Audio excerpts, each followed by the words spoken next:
Stephanie, I'm thinking about landscape in Colorado is probably pretty different than it is in China. And I mean, I think it's interesting because we're talking about May's idea of delivery through central system would be very efficient. And I mean, I know that the way that harm reduction services typically have been delivered in the United States have been much more fragmented. So can you tell me what the context is for harm reduction services in Colorado? What does it look like? What kind of services can you get? And what can't you get? Yes, hello everyone. Boy, she's a tough act to follow because you're so thorough and intriguing. Well, our landscape is quite interesting. I think one of the issues is that harm reduction services is very fragmented in itself. The Harm Reduction Action Center, we're the only IDU-specific organization in Colorado. We have, there's other organizations, particularly the Colorado AIDS Project, in different locations that does serve IDU, injection drug users. They have services, but there is no one group outside of ourselves that are specifically focusing on the needs and issues of IV drug users in Colorado. There's so many different aspects to talk about, and but I want to mention that first because when we look at moving forward with harm reduction and also from a social justice perspective, it's very because we're so fragmented across the state, it's very hard to have a unified front with various issues facing IV drug users. We just got syringe exchange passed in 2009. So when we first got it passed, we actually got a letter from Nason and actually from Seattle, Washington, where I'm from, and did syringe exchange. They said, "Yay, good for you, Colorado. Welcome to 1989." And it's funny, and yet it's really not. Because it took us so long. I hope this gives you a sense of the type of setbacks that we faced in getting something that was such a basic, acknowledged public health intervention that we know works, and it works on many fronts, not just with HIV, but Hep C or Hep B and Hep A vaccines, but just about gaining that rapport with IV drug users and being able to tap into the needs and the experiences of what they've been through and what they need, and really making that connection and being able to move forward, which is what harm reduction is all about. Fundamentally, it's about meeting users where they're at, establishing a rapport, building relationships, and figuring out, besides assessing needs, really, hopefully, ideally, it needs to be empowering them to be able to address their own issues. Ultimately, we want to just be facilitators, right? So that was a little bit of the landscape. Colorado has been traditionally pretty conservative, and the organizations that are working to address IDU-related issues tend to be very grassroots and very much in the trenches. We've had a lot of underground programming going on with syringe exchange, for example. Boulder County has actually had syringe exchange for 15, 18 years, but it was only because of sort of a gentleman's handshake with law enforcement that they were able to do it. And in Colorado, or in Denver, we had the underground syringe exchange of Denver, also known as USED, which was just a small group of people who were not even primarily public health workers. They were actually activists, community organizers, who just recognized that syringe exchange was really a larger issue about human rights.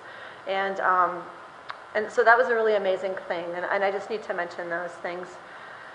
Methadone is not a free service in Colorado. Coming from Seattle, Washington, the landscape is quite different. And so it's really a mixed blessing. There's definitely an acknowledgement of the value of having things incentivized and people gaining, personal investment in processes such as methadone, even from a token dollar, for example. But in Colorado, it is a business, and that's a fact. And so we have many people who are brought into the program for methadone, and are eventually, because the rest of their circumstances don't change, they're unable to continue with the methadone program, and then are quickly what we call fetoxed. And so there's this very much of a roller coaster, up and down. Yeah, so basically you drop down 10 milligrams a day. every day. Very, very quickly, absolutely. I think that's standard here too. Detox, that's the term for it, yes, because you're being detoxed because you can't pay your fees. Not because you have a dirty UA, urinalysis test, not because of all these other reasons, but it's because you're not able to maintain the approximately $250 it costs a month, to up to $300 a month to maintain methadone. And so there's a few things that we have to look at from the harm reduction perspective. Also, is that when is treatment appropriate, right? And are we setting up people for success? And in the meantime, when they're not ready for treatment, what can we do to be able to reduce the harms associated with using? And that really requires a wraparound approach, doesn't it? Including with housing. So I just really want to hit home that the needs are various, and the difficulties in being able to provide harm reduction in Colorado to address those various needs is very complicated and very difficult. And there are a lot of people who are working very, very hard that don't get the acknowledgement that's needed. I just really want to mention that. This is really why I'm here in many respects, is to represent those folks that are behind the scenes. Let's see, there's a few other things. In Colorado, not probably so different from here. We see a higher, rate of IV drug users in the metro areas. At least that's what it looks like. But the reality is we need to do more surveillance. We need to understand the various issues of the rural America, of rural Colorado. We know methamphetamine use is very, very high, production. And now methamphetamine production has changed. The face has changed, where it's now people are making smaller amounts, into two-liter bottles. Has anybody heard of those? The little meth bombs, I think they're called. There's some little nickname. Yeah, shake and bake type thing, right. And that's a very important piece, because now we have individuals who are becoming, instead of depending on outside sources or larger risk, they're actually just providing for their own smaller social networks. That's going to actually make it more difficult in the end to really, to really be able to know the prevalence or the commonality, how common it is to actually be producing methamphetamine. This population is notoriously difficult to access anyway, but we know that their needs are complex. Let's see, so there's a couple things that I'm really here to talk about primarily, which is patient-provider relationships and, engaging IV drug users in issues that face them and really taking harm reduction to that next level. I feel very fortunate to be with such a panel today, and it really is about looking at how harm reduction services can transcend what we've traditionally thought them to be, from syringe exchange in the sense of giving out a syringe, taking a dirty one in and giving out a clean one for HIV protection and other types of injection-related conditions.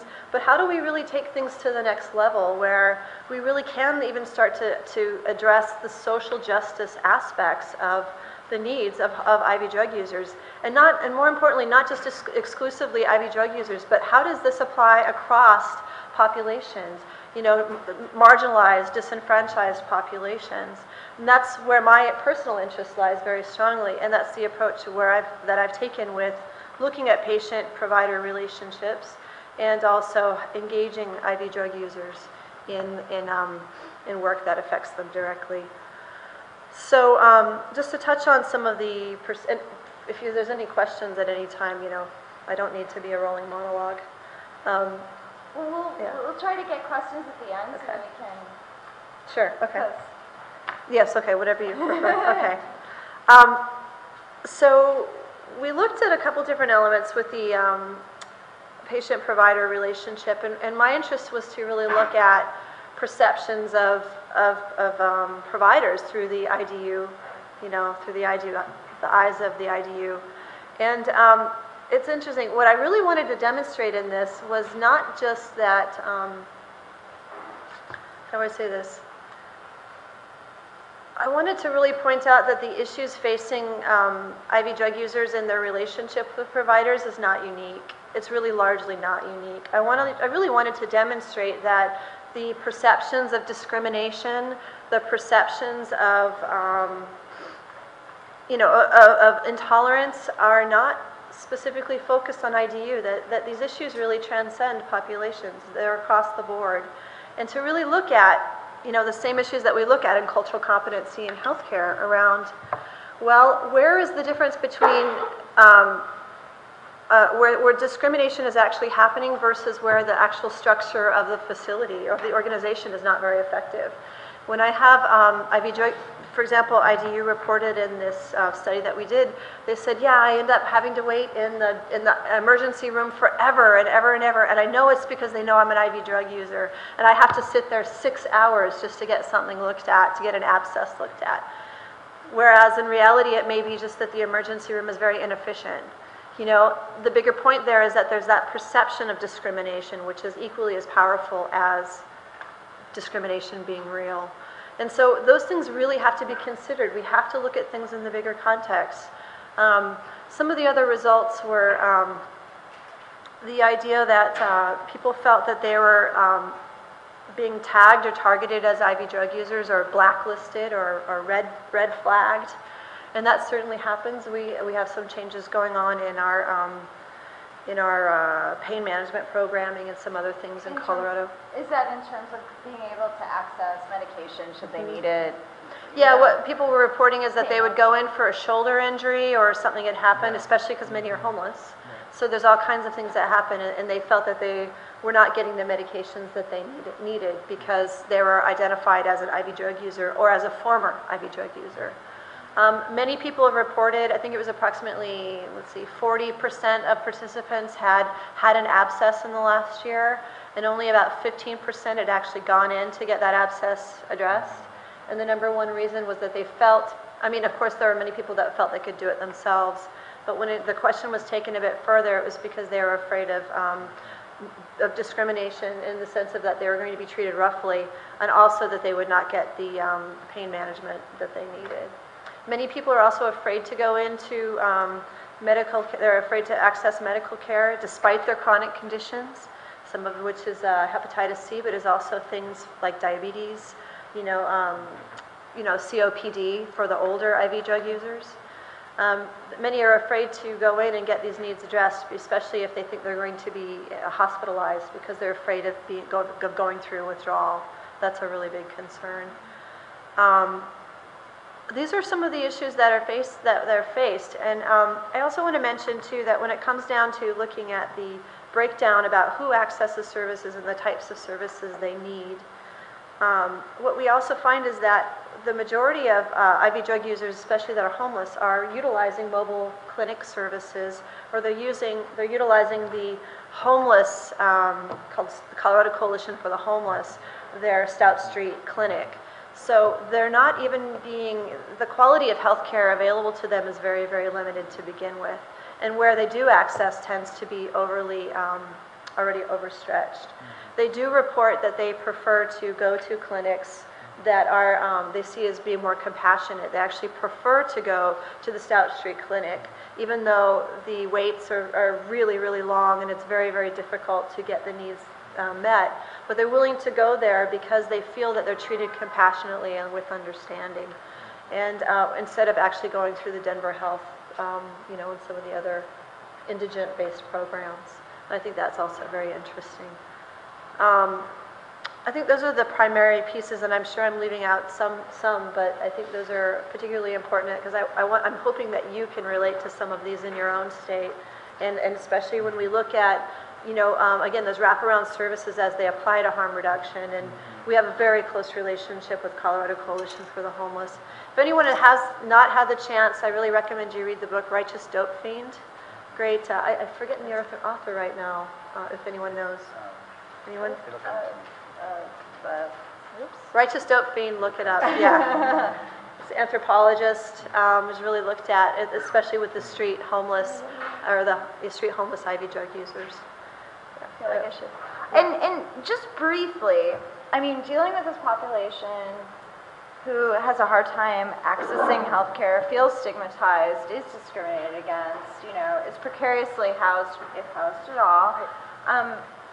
How do you organize these people for political change? I mean, that's the thing that I find really quite amazing because, without the infrastructure to be able to do that, you know what I mean? The healthcare infrastructure, the housing, like things that we take for granted.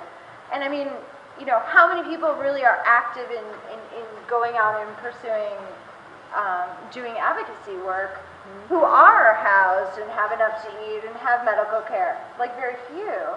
So to organize this, this population that has so many systemic barriers seems to me extremely challenging. What are the issues that they worked on, and what was the most important to them? Thank you. That's a good question. And again, one of the reasons we wanted to do the perceptions of patients also is to say that we want to give them an opportunity to have a voice. And I think that health research, and really any type of human services or social justice related research, I can't say this enough, but that's because I'm a big community-based participatory research fan. We always need to really keep in mind our audience and to really take the role of facilitator as much as possible. We're so accustomed in human and health services and even harm reduction services to be very paternalistic. This is my little soapbox. I'm just going to take a moment to point out. Okay, now if you go over 3 minutes, I will push the red button. Oh, push the red button. Okay, the red button. I'm joking. Oh, I lost my train of thought. Oh, I'm sorry. There's a half a minute. It's already gone by now. No pressure. I just really want to say that, even with harm reduction, we still tend to take a paternalistic approach, and that's just those old models. And harm reduction is such a progressive thing, but sometimes our own historical experiences in being providers still needs to evolve as well, I guess is what I want to say. And when we look at harm reduction and engaging IV drug users and other populations, it's the same principles of really meeting people where they're at.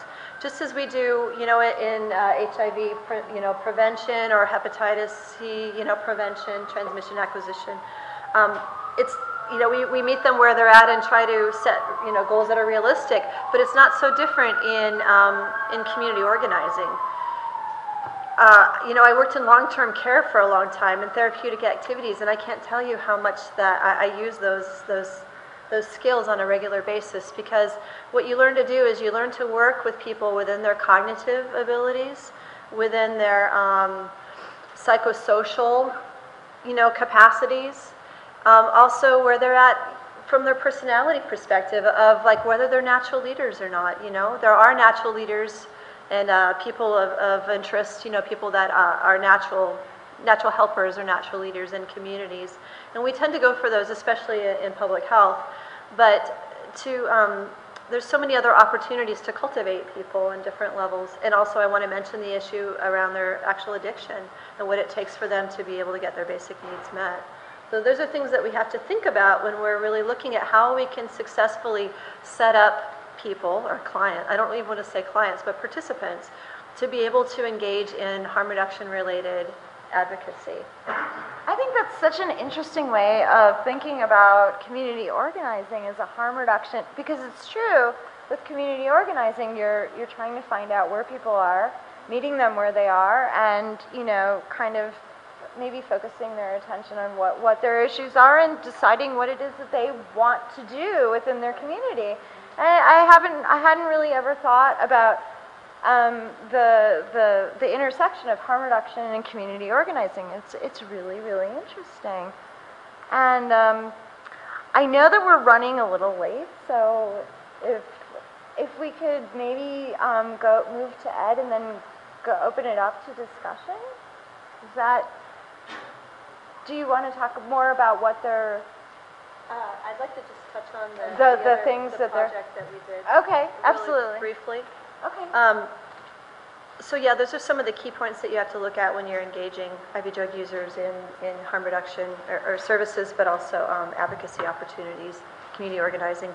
So we did a community-based participatory research project, and I just want to sum up the results really quickly that hopefully reflect the things I've been talking about. First of all, we asked them to identify community, and that's a whole other conversation. We will be writing a paper on that, and if you want to talk to me afterwards, we could sure do that. Definitions of community were somewhat traditional, but also related to their other circumstances, such as being homeless. There's a homeless component as well, and it can also be depending on drug specific, because people that are opiate users have a different level of experience and interdependence than perhaps stimulant users, from experiencing overdose to helping each other stay well, you know, these types of things. But we also asked,